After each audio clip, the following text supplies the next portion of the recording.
I'm sorry, now. Okay, starting over. And what is the question? Could you give What are some of the tragedies and things that happen in your families? The tragedies, I've had some really acute ones. I feel at a very young age. But one of the things about tragedy, it can force you spiritually and emotionally into, reviewing everything in your life. I mean, and Carol's death changed me.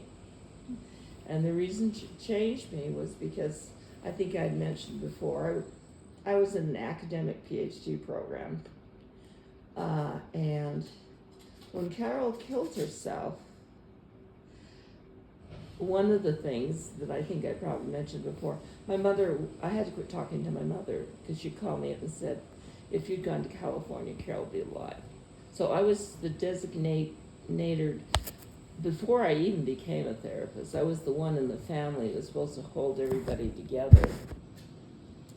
And I had a year of pretty intensive therapy, which was really important. Number one, especially in the area that I was not responsible for her life. And the other thing was, because of what happened to her, I no longer wanted to get a PhD. I became a social worker. And when I applied, and I wanted to come back home, I was in Wisconsin, and I love Madison, but I decided it was important to come back to the West. So I applied to the university here, and I think I said once before, they asked if you ever had any mental health, and as I thought about it, the quotation I had, basically on my refrigerator is, when in doubt, tell the truth. And I told them, I said, Carol's death changed me. No longer was I interested in academic communication. I was interested in talking to people. And I felt that I could have an extreme empathy and an understanding of what it's like to be profoundly depressed. And also I did understand how people could want to kill themselves. And so what changed, actually, I dropped out of the doctoral program and I applied to social work. And the big thing is I came home because my parents were having a horrible time just dealing with this. And I thought, they need help. They're old people. Yeah. How old was Carol when she died? She was 20. She killed herself on her birthday when she was 24. Oh my goodness! And you are younger 27. or older? I was the oldest child, and I was the one supposed to hold everybody together. I mean, that was the consensus of what I thought, which was somewhat of my parents in some ways sort of silently or vocally laid that on me. Do you mind if I ask about her mental health? Do you know Carol, why she did it? Yeah, the other thing I learned about my family was when my sister went to one of the most prestigious schools in the country. It's called Radcliffe, which was a sister city to Harvard. And they were right, and my brother went to Harvard. And she, in her freshman year, she made a fairly serious attempt at killing herself. This was when she was in college. And a couple things happened. When she went, obviously she was hospitalized, and they diagnosed her as bipolar. And the thing that's so crazy is that no one told me she had been hospitalized Oh. until she actually did die. Oh. That's when I found it out. It's awful. I mean, she was like 17 years old. Yeah. And so, but the thing was,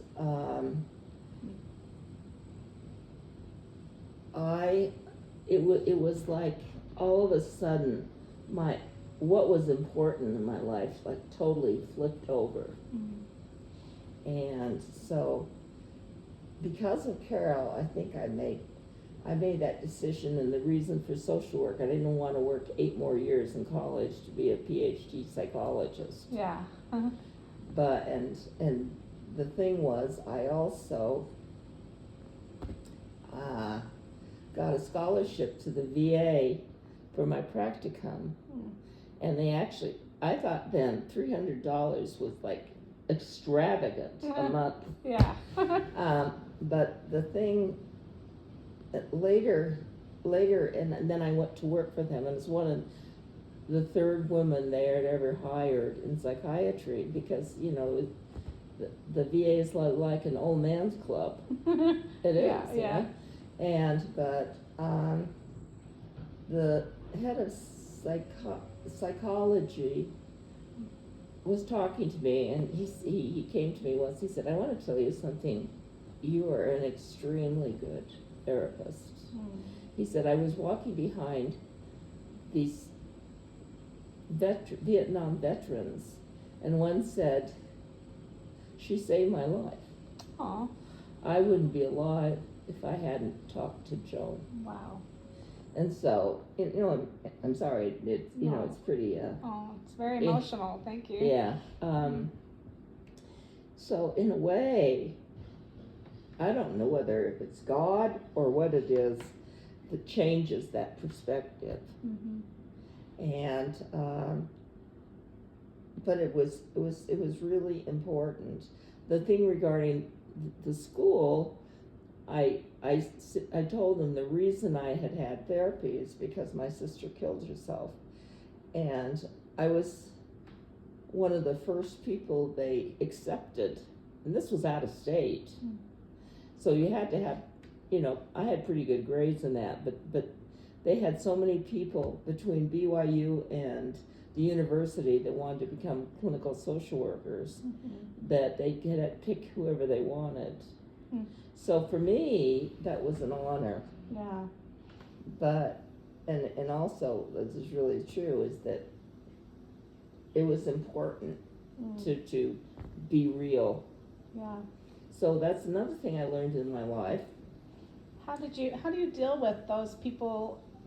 You said you dealt with a lot of depression and people, you know, so they wouldn't kill themselves when you were doing therapy. Well, how do you, you know, what are some specifics? How do you get them over that? well, the first thing they actually have to believe that you care about them. Mm. You're not there for the money, you know, and you actively listen. Mm.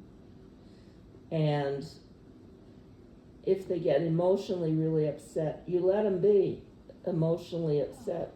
You don't say, "Oh, well, that's okay." You don't. Yeah. It wasn't your fault. You just let them have this internal rage of, "Why was it not me?" Oh. But the other thing was to give them permission that it was okay to grieve. It was okay to, even if you were a God-fearing person, to be angry with God. Mm-hmm. You know, and in some weird way, there must have been some reason spiritually this happened. Mm. And that's where I came from. Were you a touchy person in therapy? Would you hug them while they're crying, or just No, kind of no, let no, them? no. Well, they were all men. Yeah.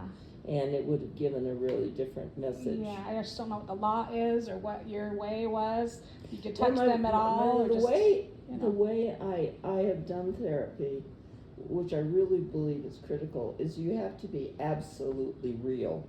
Mm-hmm. Because anyone can pick a bullshitter. Yeah. And it's not what you say, it's how you are perceived by this person Mm. that you're really interested in helping Mm. if you can, and you've given them permission to, like, working with post-traumatic stress veterans, there's a therapy which is basically desensitization, and it's horrible, but by God it works. Mm. What you do is you say, this is not going to be easy for you, nor it's not going to be easy for me, because what you need to tell me is the worst thing that happened to you when you were in the service, Oh boy. in war. Mhm.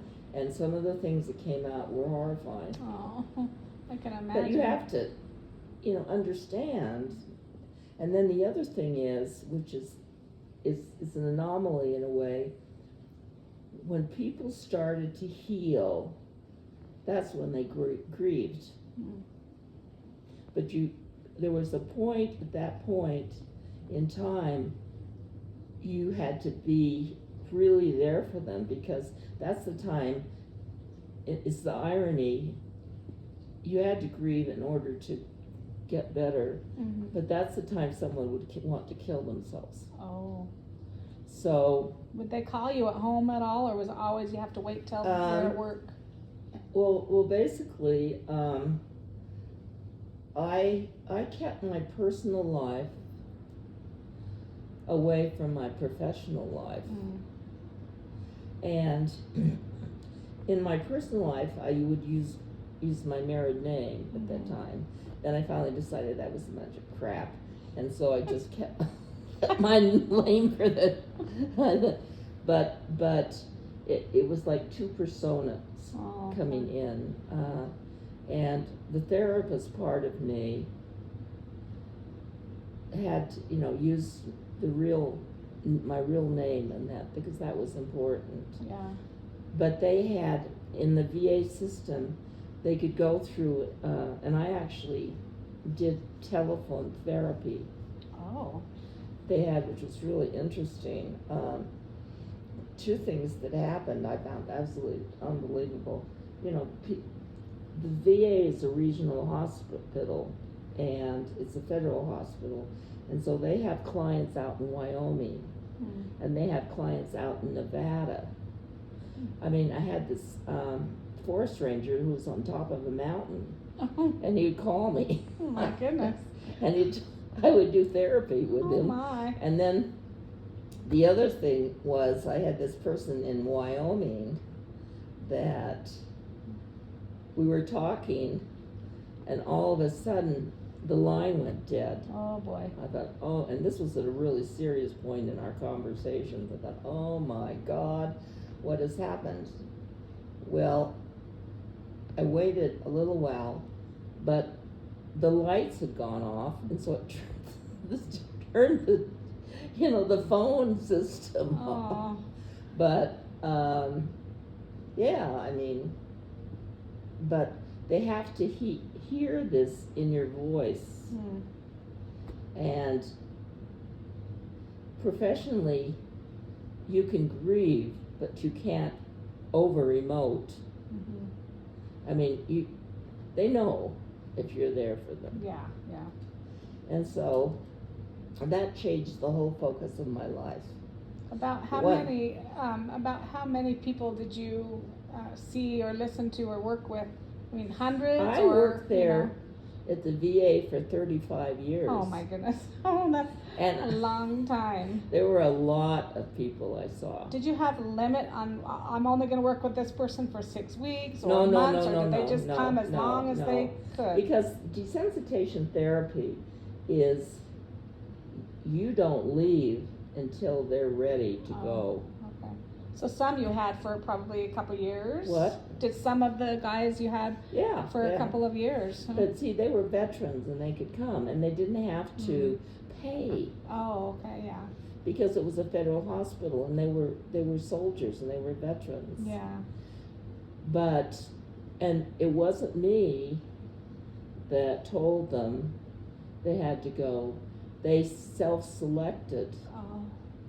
I had this one young man who, I think I might have mentioned before, was walking in front of these armored trucks and that, and there were landmines all around, and his best friend got blown up right in front of him. Oh. And he couldn't go to a park without, he couldn't go out anywhere. Yeah. And I knew he was going to make it when he could go to a park and when he could take his family. Yeah. When he could go out to the desert, then I thought, you're going to be okay. Yeah. How did you handle all that emotion when you got home? You just kind of, put it on the back burner? Well, no, and the thing is, I was fortunate that I worked 12 hours, so I would have a longer period of time off.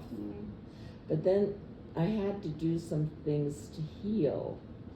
And one of the things I did, I got back into dance. And I love dance. I did modern dance. I did folk dance. And that was important to me. Yeah. To have another side to my life. To move your body, But the other thing also, too, is very difficult, because when you talk to people about their worst, horrible things that's happened to them, you have to be able to have a tremendous amount of empathy, but you can't become part of their problem. Yeah. When they're ready to go, you gotta let them go.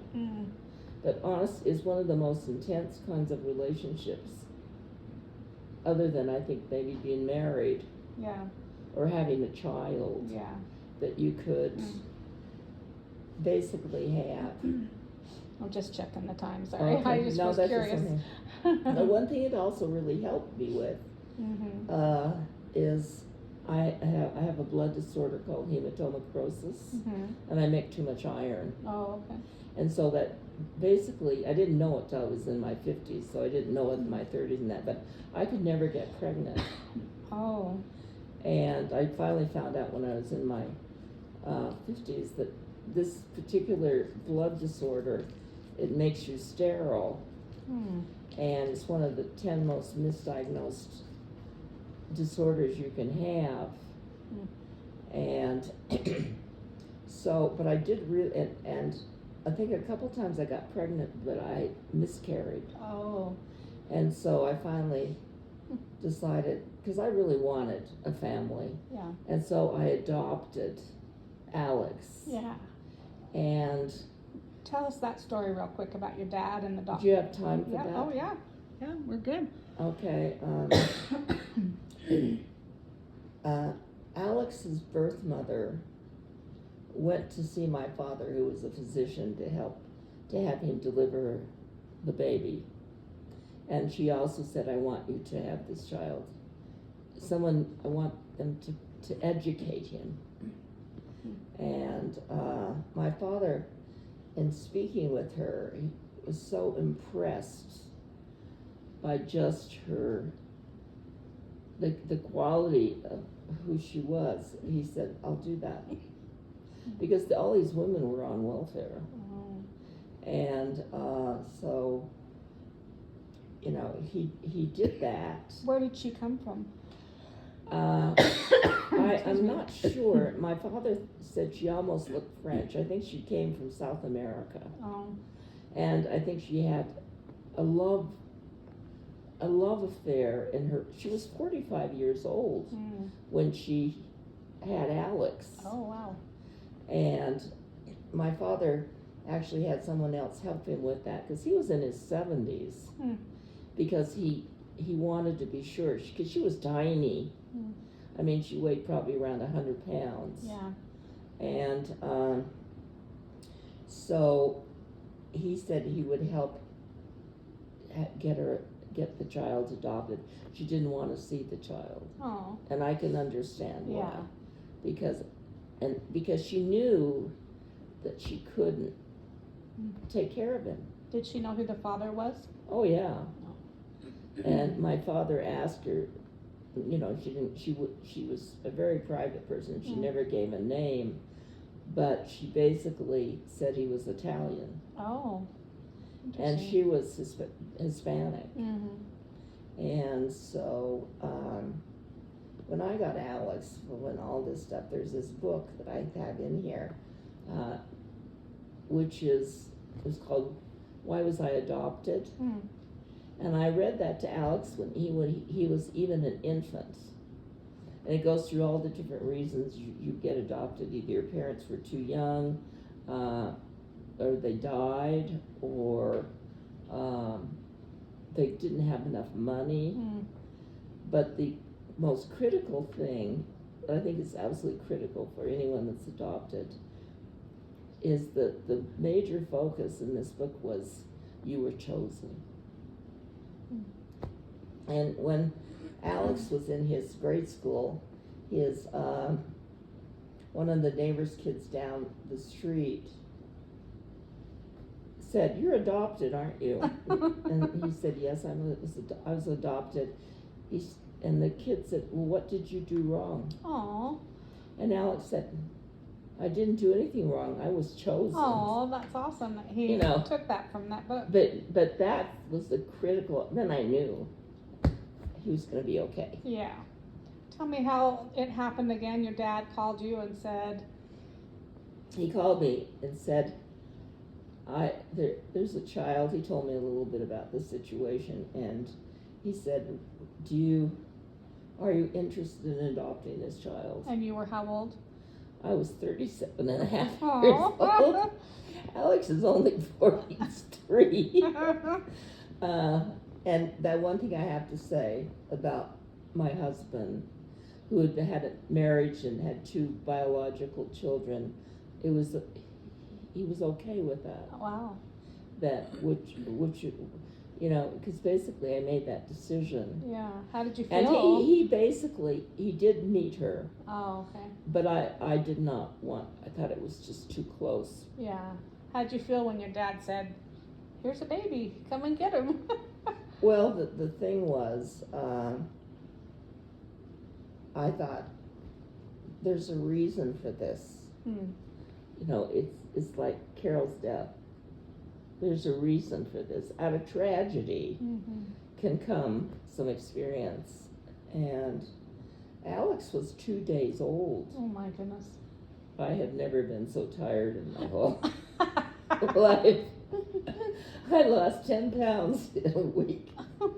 How did you go around and gather everything for baby so quick?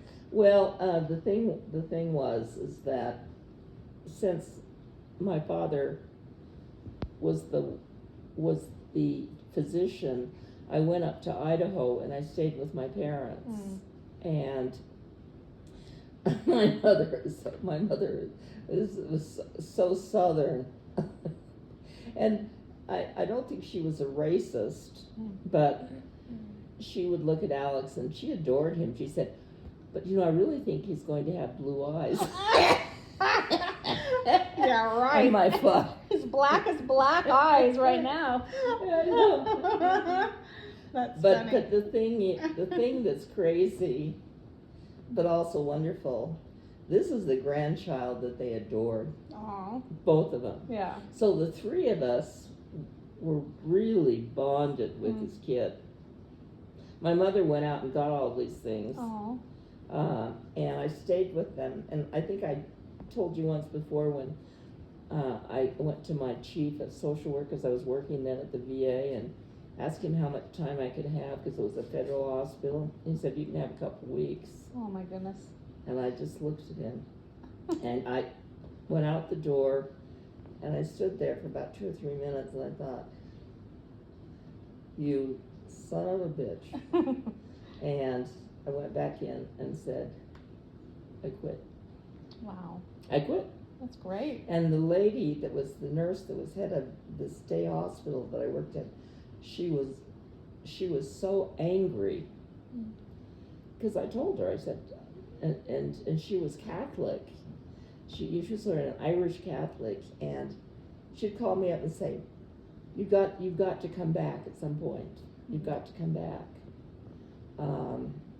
So anyway, and the interesting thing is that when Alex was 15 months old, I started working part-time at it's a private nonprofit that's across from the University Hospital.